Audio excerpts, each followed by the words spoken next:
लोग कहते हैं कि डर सिर्फ दिमाग में होता है, लेकिन कभी कभी डर आपके पीछे खड़ा होता है और ये बात आपको पता नहीं होती। आज जो आप सुनने वाले हो वो सिर्फ एक स्टोरी नहीं, एक एक्सपीरियंस है। और हो सकता है ये देखने के बाद आप कभी खुद को अकेला महसूस ही न करो। या so hello everyone, narrator here. आज की स्टोरी काफी ज्यादा इंटरेस्टिंग है। तो आप लोग लाइट्स ऑफ कर लो, हेडफोन्स लगा लो और हम लोग अपनी स्टोरी को बिना किसी देरी के स्टार्ट करते हैं।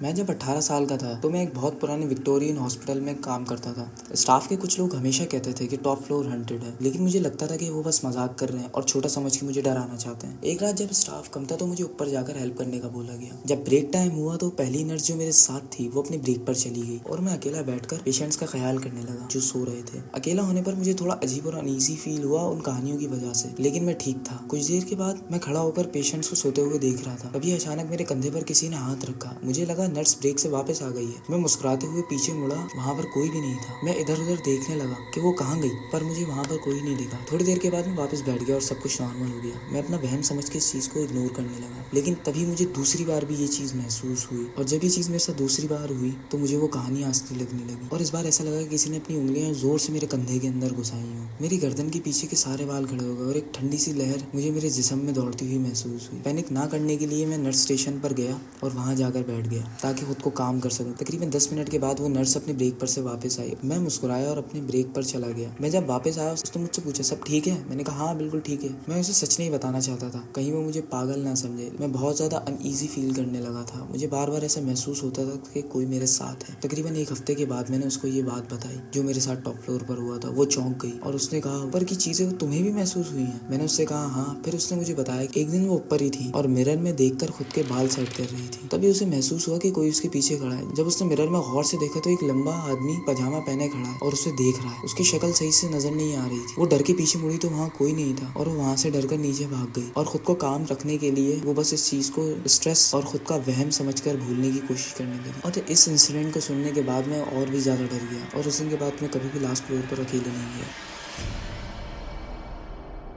कुछ साल पहले मैंने एक न्यूली बिल्ट हॉस्पिटल में काम किया था और मैंने उसके बारे में ये बात सुनी थी कि वो हॉस्पिटल हॉन्टेड था। मैंने जब तक वहाँ पर काम किया वहाँ पर मैंने किसी पेशेंट को मरते हुए नहीं देखा, लेकिन मेरी एक कोवर्कर की रिसर्च के मुताबिक ये जमीन पहले एक बड़े से फार्म का हिस्सा थी और उसके बाद वहाँ पर हॉस्पिटल बना। और जहाँ पर हॉस्पिटल बना वो पहले स्लीप क्वार्टर हुआ करता था। मैंने बहुत बार रात की शिफ्ट के दौरान 2 लोगों को देखा है जो कि 1 मिनट में वहाँ होते और अगले ही मिनट वहाँ से गायब हो जाते। वो लोग बिल्कुल नॉर्मल लगते थे जब तक वहाँ से वो गायब नहीं हो जाते। खाली रूम्स में कॉल बटन खुद ब खुद बजने लगते जैसे कि उन रूम्स में कोई है। एक फ्लोर पर एक छोटा सा सिटिंग रूम था। वहाँ टीवी और कॉफी मशीन लगी हुई थी। कभी कभी वहाँ का टीवी खुद ब खुद ऑन हो जाता और जबकि वहाँ पर कोई नहीं होता। उस रूम में कई बार लोगों ने एक अजीब सी शेप वाले आदमी को देखा है और जब कोई भी वहाँ से गुजरता तो कभी कभी एम्प्लॉइज को वहाँ से हल्की हल्की फुसफुसाहट की आवाज सुनाई देती थी। हमारे साथ हमारी एक दोस्त भी काम किया करती थी और उसकी जॉब क्लीनिंग की थी। उसने अजीब सिचुएशंस की वजह से अपनी जॉब छोड़ दी थी। वो आमतौर पर रात के टाइम पर क्लीनिंग करती थी और उसका एक सेपरेट इक्विपमेंट कार्ड। किसी भी सेंसिटिव रूम में जाने से पहले उसे अंदर जाने के लिए स्क्रब, मास्क, ग्लव्स, शूज और हेयर कवर पहनना पड़ता था। वो अपना कार्ड बाहर निकालती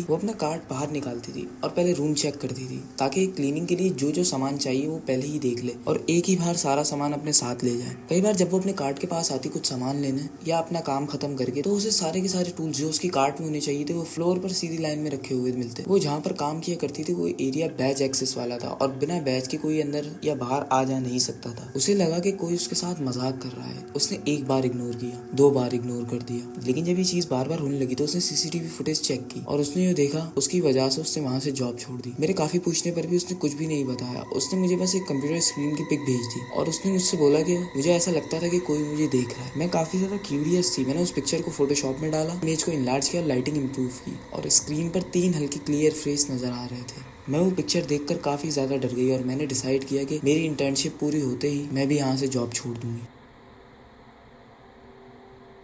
एक दिन मैं और मेरी मॉम सेकंड फ्लोर के अपार्टमेंट में बैठे हुए थे जब हमें नीचे से फ्रंट डोर खुलने की और जोर से बंद होने की आवाज आई, पर कोई भी सीढ़ियों से ऊपर नहीं आया। मेरी छोटी बहन बाहर अपने दोस्त के साथ खेल रही थी और हमें लगा कि शायद वो लोग मस्ती कर रहे होंगे। डोर 2 बार खुला और जोर से बंद हुआ। मेरी मॉम नीचे गई और उन लड़कियों को बोला कि अंदर आ जाओ या डोर खोल के बंद करना बंद कर दो। उन लोगों ने कहा कि उन लोगों ने दरवाजे को टच भी नहीं किया। मॉम ऊपर वापस आ गई। थोड़ी देर के बाद दरवाजा वापस से खुला और जोर से बंद हुआ। मॉम फिर नीचे गई और उन लड़कियों को जाके डांट दिया और बोला कि अब नॉक करके अंदर आना होगा। होगा और दरवाजा लॉक कर दिया। उन्होंने फिर से कहा कि उन्होंने कुछ भी नहीं किया, लेकिन मॉम ने कहा कि फिर कौन कर रहा है। वो गुस्से में वापस ऊपर आ गई और अब दरवाजा लॉक हो चुका था। रात के तकरीबन 8 बज रहे थे और हम फिर से बैठकर बातें करने लगे। फिर हमें दरवाजा खुल के बंद होने की आवाज सुनाई दी। मॉम नीचे चेक करने गई, लेकिन फिर से वहाँ पर कोई नहीं था। और अब हम सब थोड़ा नर्वस होने लगे कि डोर लॉक होने के बाद भी कैसे खुला और बंद हो रहा है। और फिर थोड़ी देर के बाद दरवाजे पर नॉक हुई और इस बार मेरी बहन और उसकी दोस्त अंदर आना चाहती थी। मॉम ने नीचे जाके दरवाजा खोला और थोड़ी देर के बाद पूरी फैमिली लिविंग रूम में साथ बैठी हुई थी और इस बार कोई भी बाहर नहीं था। और फिर भी दरवाजा खुल के बंद होने की आवाज बार बार आ रही थी। इस पॉइंट पे हम सच में डर गए थे और किसी को भी कुछ भी समझ नहीं आ रहा था। और ऐसा ही 3 से 4 बार और चला और फिर ये आवाज बिल्कुल बंद हो गई। फिर मुझे सीढ़ियों की तरफ से एक ब्लू लाइट फ्लैश करती हुई नजर आने लगी। मैं उठकर बाहर गया चेक करने, लेकिन कुछ भी नहीं दिखा। मेरी मॉम को कैंडल्स बहुत पसंद थी और वो रात को अक्सर जलाती थी। थोड़ी देर के बाद मैंने देखा कि एक कैंडल जो किचन के काउंटर पर रखी थी वो अब सीढ़ियों के पास जल रही थी। और एक नीली चमकदार रोशनी देखने के बाद मेरा भाई, मेरी बहन और मेरी मॉम सब डर गए। और तभी हमें एक छोटी हाइट वाले आदमी का शैडो भागता हुआ सीढ़ियों के पास नजर आया। मैं और मेरा भाई चीख पड़े। हम सब बहुत ज्यादा डरे हुए थे और किसी को कुछ भी समझ नहीं आ रहा था। और थोड़ी देर के बाद वापस से सब कुछ नॉर्मल हो गया। मैं सबसे जिद करने लगा कि हमें एक साथ ही सो जाना चाहिए और सबने मेरी जिद मान भी ली, क्योंकि हम सब बहुत ज्यादा डरे हुए थे। उस रात मुझे नींद सही से नहीं आई और ये रात मैंने डरते डरते गुजार दी। मैं अपनी बहन के रूम में उसके कमरे की जमीन पर सोया था। अगली सुबह हम सब नीचे बैठे नाश्ता कर रहे थे। मॉम ऊपर से आई और उन्होंने हमें बताया कि उन्होंने रात में एक अजीब ख्वाब देखा है। मैंने क्यूरियस होकर पूछा, आपने उस ख्वाब में क्या देखा? उन्होंने बताया कि वो एक हॉस्पिटल में थी और वो एक रूम में गई जिसका नाम हॉस्पिटल चैपल था। चैपल के अंदर उन्होंने अपनी नानी को बेंच पर बैठे हुए देखा। मेरी मॉम ने अपनी फैमिली के ज्यादातर लोगों से रिश्ता तोड़ दिया था एक टाइम पर, क्योंकि उन्होंने बचपन में मेरी मॉम के साथ बहुत बुरा किया था। उनकी नानी मुस्कुरा रही थी और उन्हें पास बुलाती है। वो कहती है जो दर्द उन्होंने मेरी मॉम को दिए उसके लिए वो बहुत ज्यादा शर्मिंदा है और वो पूछती है कि क्या उन्हें कभी माफ किया जा सकता है। मेरी मॉम कहती है कि हाँ, क्यों नहीं। वो उन्हें माफ कर देती है और मेरी मॉम नॉर्मली बैठे बैठे उनसे पूछती है कि उनकी कब्र पर उन्हें कौन से कलर के फूल चाहिए। और उनकी नानी कहती है कि मुझे रेड रोजेस बहुत पसंद। और उसके बाद उनकी आंख खुल जाती है। और ये ख्वाब हमें बताने के बाद मेरी मॉम ने फौरन अपनी मॉम को कॉल की और उन्होंने सारी बात अपनी मामा को बताई। कुछ देर की खामोशी के बाद मेरी नानी ने बताया कि मेरी मॉम की नानी इस वक्त हॉस्पिटल में है और वो बिल्कुल अनरिस्पॉन्सिव है। 3 दिन के बाद हमें खबर मिलती है कि वो गुजर गई है। मेरी मॉम ने रेड रोजेस का ऑर्डर दिया और उनकी कब्र पर रखा है और हमारे घर में सब कुछ नॉर्मल हो गया। और उसी दिन जब रात के टाइम हम लिविंग रूम में बैठकर सब बातें कर रहे थे तो मेरी मॉम को सीढ़ियों के पास उनकी नानी की शैडो नजर आई और वो दूर से उन्हें देखकर मुस्कुरा रही थी। आई नो कि ये वैसी हॉरर स्टोरी नहीं थी जैसी होनी चाहिए थी, लेकिन ये मुझे अच्छी लगी और मुझे ऐसा लगा कि ये स्टोरी मुझे आप लोगों के साथ शेयर करनी चाहिए, तो मैंने की। तो यार बस आज की इस वाली वीडियो में इतनी ही। अगर वीडियो आप लोगों को थोड़ा सही पसंद आया तो लाइक करना, चैनल पर सब्सक्राइब कर देना और मैं मिलूंगा आप लोगों से अगली वीडियो में। Good bye.